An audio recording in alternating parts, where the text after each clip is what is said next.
Hey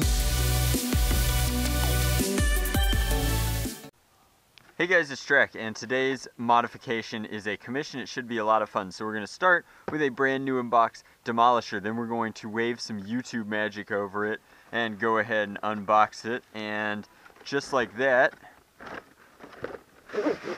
it looks like we have already gotten started, as it no longer has its missile launcher, nor does it have any of its logos or labels. So obviously I started on this one a little bit in advance at a separate workshop, and I've brought it back here where I have access to all of my soldering equipment so that I can overhaul these internals and make it into something really sweet. This isn't a mod that I necessarily understand, because taking the Demolisher missile off of a Demolisher turns it into essentially a Strife, but I do get the unique aesthetic that the Demolisher has without the missile launching attachment, and I look forward to the challenge of turning it into something really, really cool for this commissioner just in time for the holidays. So I'm going to get to work on taking this apart, but it was fun to kind of knock off one of the more challenging and time-consuming steps in advance. Now all it'll need is a light sanding job before it's ready to be painted.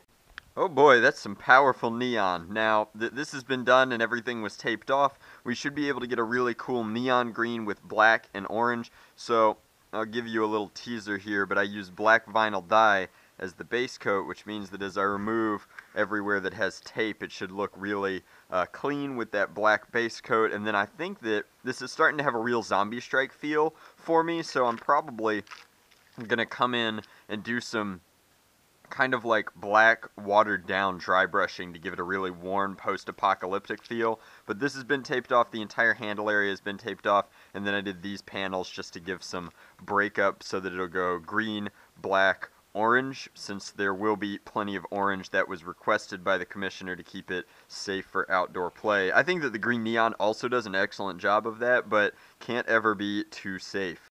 Alright guys, so this is the finished Infector. I really like how this commission turned out. It was very neon to begin with, but with the kind of off black wash that I used, and I did have to go to a Citadel paint to find the right wash that I wanted. I think that it looks very Zombie Strike now, so I decided to call it the Infector ECS10, ECS being for electronic and then CS being clip system. So we'll go ahead and throw its 10 stick in there, and like I said, I'm very happy with it. I think the aesthetics are clean. Even with the dry brushing, it definitely looks all intentional in the places that I wanted it to.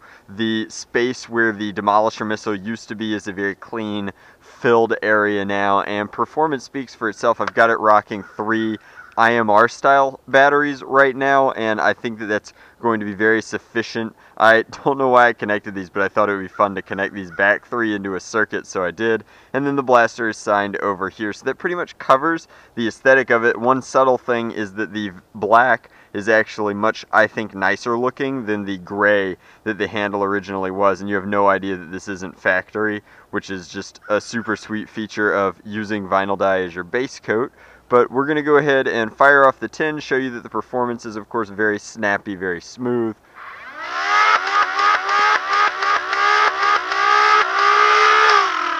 And couldn't be simpler than that. So I'm going to go ahead and get this posted off for the commissioner. Hopefully it still arrives by the holiday of his choosing. But that's the Infector. I hope you enjoyed it. And as always, guys, thanks for watching.